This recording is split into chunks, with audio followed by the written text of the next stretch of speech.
we will continue the transmission in the following way. Allow us to briefly recap.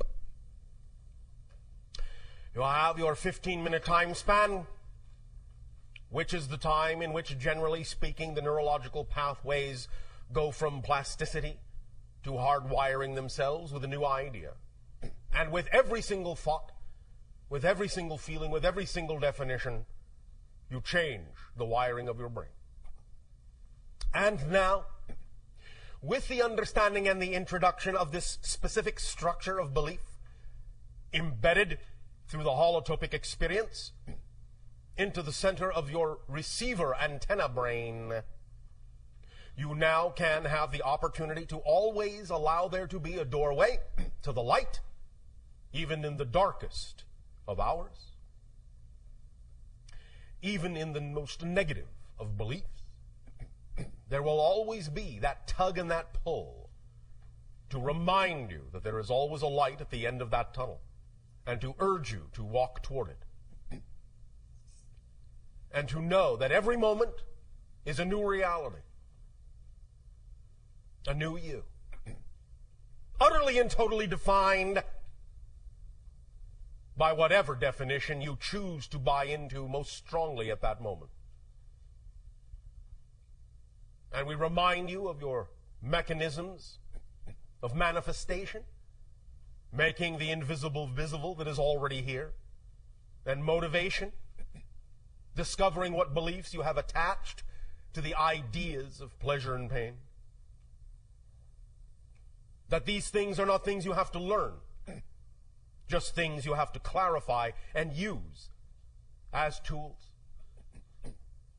With your permission slips, you are now more capable, because you are new people, more capable than those people that were here a moment ago, more different, more clearly aligned, more clearly defined, with the higher mind in concert with the physical mind, than the people that were here before.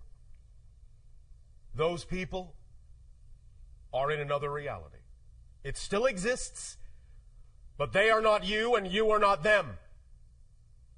You are now who you define yourselves to be.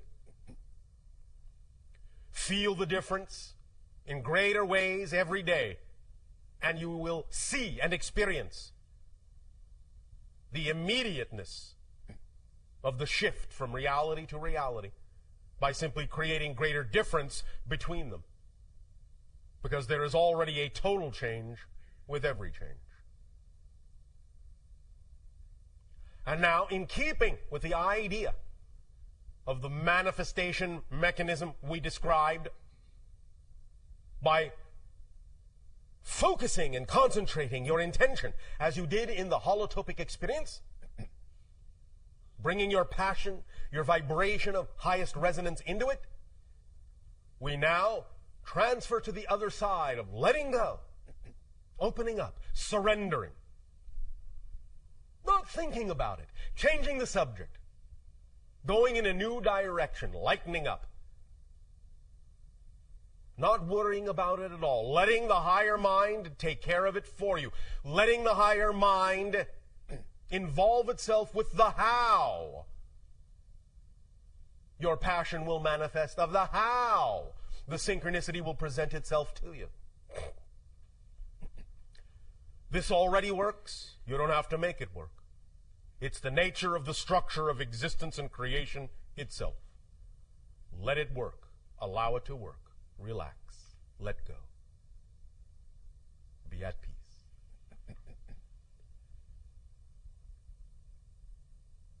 To begin changing the subject, lightening things up, we will, first and foremost, before we engage in questions,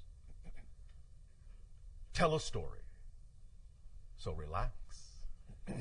Get comfy, as you say. If you wish, put on your ethereal pajamas. Have some astral cocoa. All right.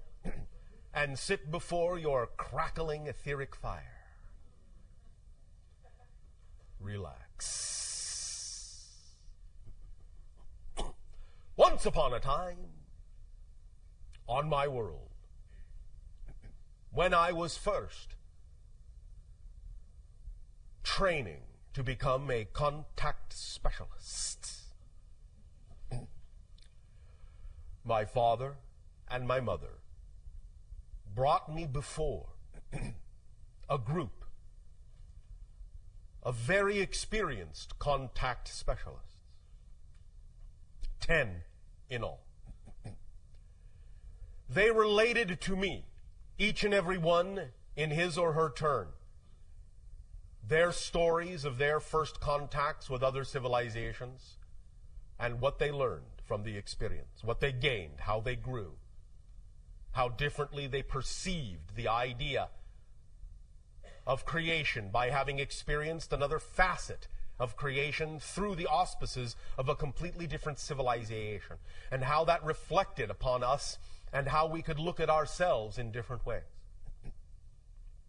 Throughout the course of a day, they related their stories to me and also to my counterpart, who many of you know as Anima. And as together she and I sat and listened and absorbed and imagined and visualized the scenarios that they were painting in our minds, bit by bit we realized they were also not only just telling stories, but handing over their experience energetically, allowing us to literally live emotionally, vibrationally, mentally, through those experiences, allowing us literally to taste, hear, see, touch, feel every sensation that they had experienced in those first contacts with other civilizations, priming us for the new civilizations we would encounter, such as your own. So that by the time it came time to encounter you, we would have a wealth of experience and knowledge to draw upon, to aid and assist you, and also to allow our interaction with you to aid and assist us in seeing ourselves relative to all the other civilizations, all the other facets of the multidimensional crystal of all that is, and giving us a deeper appreciation of our connection, of our relationship as family within creation, as parts of the all that is, as parts of the one, as expressions and reflections of each other. And at the end of that day, after we had absorbed those experiences in that way, we were then allowed to be by ourselves momentarily, alone. They all left, bid us, as you say, farewell, went on their way. Anima and I were simply by ourselves in what you would call a very natural setting of trees, of grass. And as we allowed ourselves to simply remain there quietly, absorbing all that we had learned, we began to realize that the stories were not over. For as we sat there, in that resonance, in that vibration, suddenly we received stories from the rocks and the trees and the animals and the sky and the water and the air. And everything our world had to offer in its consciousness, in supporting us as the mother of us, we received from her that day, to let us know that as we ventured out among the stars, we would always carry a piece of our own home world in our hearts. We would never be disconnected from her. And that as we make contact with other worlds, other beautiful gems in space such as yours, not only is it our personage that we present to you, but the entirety of the consciousness of our world, not just the people, but the planet and everything upon it, and everything within it, and everything that it is. So that our worlds are also communing vibrationally as we speak to you as people our respective planets are also speaking to each other through the timeless void of space and time. This communication is taking place on many levels, all at once, all now, and that is what we learned that day. So be it. Kenneth. Yes. Would you like to share your questions now? Yes.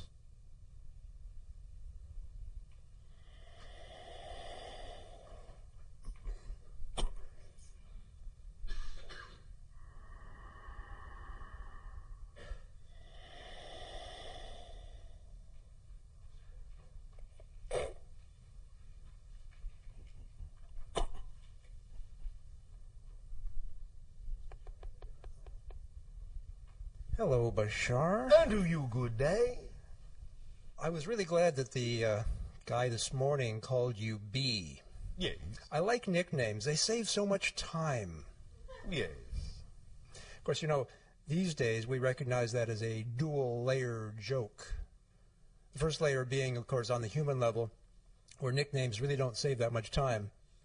And on the metaphysical layer, we know that there is no such thing as time. Yes. So there's nothing to save anyway. Yes, thank you. Yes. So, I have a metaphysical joke for you. Oh, all right. And I would appreciate it if you would get your people tuned into this. Always. Okay. So, you ready for the joke? Yes. How many Sasani does it take to change a light bulb? Let me check. All right, we give up. How many? None. Everything changes, so the light bulb changes on its own. Oh, thank you.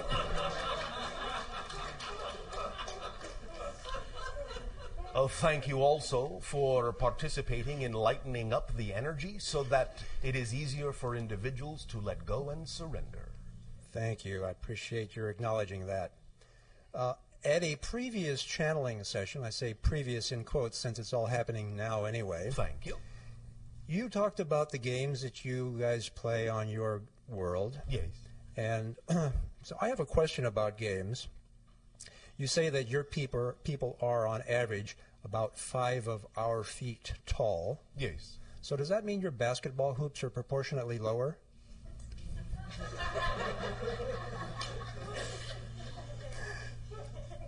If we had basketball, they would be. Yes. And of course, that's why it's funny for us, because we all know you don't play basketball there. Yes. Yeah. Although, not entirely true. Any time we make contact with a new world, there are usually at least a few of us who make an attempt to emulate some of the things of that world, including some of your games. Mm-hmm. So there have actually been a few that have attempted what you call basketball, baseball, and so forth. Uh-huh. I'm getting the picture that the balls might be balls of energy rather than physical balls. Not always. Sometimes we really wish to, as you say, get down and dirty and play like the natives. So that we can gain a thorough appreciation of the physicality that you experience in your reality when playing the game. And do you appreciate it the way we do, or at least appreciate it in your sense? Yes. Yeah, good. You realize, Bashar, that going by the single name Bashar puts you kind of in a unique category that includes Cher and Madonna. Yes. Prince, yeah. Just thought I'd make. Thank you. Anyway, now to my question. I have been reading a series of books called the I Am Discourses, Yes. which are basically discourses given by Earth-ascended masters, primarily Saint Germain. Yes. And they use the term I Am Presence. Yes. And the concept that they refer to, I believe, is the same as the concept that you refer to when you say higher self. My question is, are these two terms truly synonymous, or are they talking about a level or a span of frequency that's different from the span of frequency that you refer to when you say higher self? It is the combination frequency. When we talk about the idea of the partnership and the relationship in perfect balance between the physical mind and the higher mind together, that can be referred to more precisely vibrationally in the way they mean it as the I am presence. Okay. So there's kind of an overlap there. Yes. Yeah. Okay. The Ascended Masters are purported to have completely, I just about used the word conquered, but I really mean gained command over physical reality in all respects. They can materialize their bodies, as I understand it, dematerialize their bodies. And this would be a level of ability for humans that is quite extraordinary, that, as I understand it, is different from the level of reality or command over reality that you guys have. And I'm not trying to make a comparison for judgmental purposes, just so that we can see that as humans we can ascend to a level of truly complete command over our reality if that's what we choose. Yes, and many individuals in my own society have that command. Aha. Is there a particular reason why some do and some don't? Yes. It depends on the path they have chosen, what it is they are teaching, what it is they have to reflect, and also to some degree the idea of what many individuals choose to do with remaining in certain levels that make it more conducive for them to interact with other beings of similar level. Mm-hmm. So what is it that they are communicating by understanding and having this command of reality that someone who doesn't have that command is not communicating? First of all, they are, as a vanguard in a sense, communicating to the entire society and constantly reflecting to them openly the potential that exists in all, so that we never forget that by having examples around us all the time. Which is what our Ascended Masters do as well. Yes. Cool. Okay. There's Bashar? that temperature again. Yeah.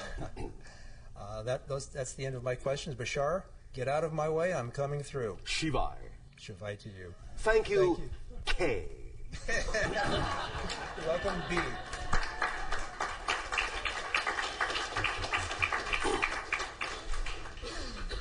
We may continue now to divert ourselves with dialogue and questions, so that we may relax and surrender and know that as we dialogue on various subjects and as we discourse in that way as friends, bit by bit, all the things that you experienced in this three-part transmission will be more and more deeply sinking in, even as you don't think about them at all. Hello, Bashar. And to you, good day. I just want to thank you so much. One moment. All right. I wanted to thank you so much. I saw you probably a year and a half ago at the quantum physics workshop that you did, and my life has just been a series of miracles and synchronistic events, and it's been so much fun. And Well, thank you for creating your life to be that. Thank you. At that workshop, you had mentioned that there was these ships in the sky. They were stars. They would look like stars. They were blue and red and white, and they would strobe. And you said that those were the motherships. And I was incredibly excited to spot them, and I did. And I see them all the time, and I wanted to ask you if those, other people tell me, like, they're just stars. That's what stars do. They strobe like that. And Sometimes that is what they are. Okay. Sometimes, if you are able to pierce into other dimensional frequencies, you can see that there are other things there. It is simply a matter of having discernment to tell the difference. Okay. A year ago at the Burning Man Festival, Yes. I would say my highest excitement at that time was to make contact with a UFO. And I meditated on it for several months before I went to the festival. And when I got there, I saw stars flying in the sky. And so did several of my friends. And it was really exciting. And then one particular night, it seemed as if the planet Jupiter flew across the sky. No. And there were several of us who obviously it wasn't the planet Jupiter. It was something else. It looked like maybe it was parked in front of Jupiter, but definitely a very bright object that was pretending to be Jupiter that evening, flew very dramatically across the sky, and about 10 of my friends saw it, and it was incredibly exciting. And I don't know what to make of that. What do you need to make of it? I'm curious from your perspective what it was that we actually saw and how it manifested itself in that manner. There will always be, in a sense, observations made and observations allowed to test the level of ability that you have as beings to pierce the veil into other dimensional frequencies and see things that otherwise you would not be capable of perceiving. So many of these are simply, in that sense, barometers to allow us to know and others to know what level of frequency you happen to be operating at in that particular scenario, so that we can, in that sense, gauge and understand what different scenarios allow you to do as permission slips to take yourself to different levels, and what, by taking yourself to those different levels, you are capable of perceiving. Okay. For we will know when you can see us, and we will know when you cannot. Interesting. And that will go into a large pool of understanding and knowledge about how ready your species and your planet is for further contact. Okay. All right? Yes. So you can make that of it if you wish. I shall. Thank you. Another question. I have a negative blood type, and I've wanted to ask you this for a while. I've read about it, and I've tried to understand where it comes from. And I'm curious, from your perspective, what, if I incarnated into this body at this time, space, reality, with this particular blood type for a particular reason? Of course. You always make these choices. There are always aspects of what you choose to experience as an incarnation that play into the theme that you chose to explore. Again, the question is, what do you make of it? What does it turn your mind to? What does it focus you on? When you create symbols for yourself in your reality, it is usually reflective of some aspect of the theme that you are exploring in this life. For example, the channel's blood type is B positive.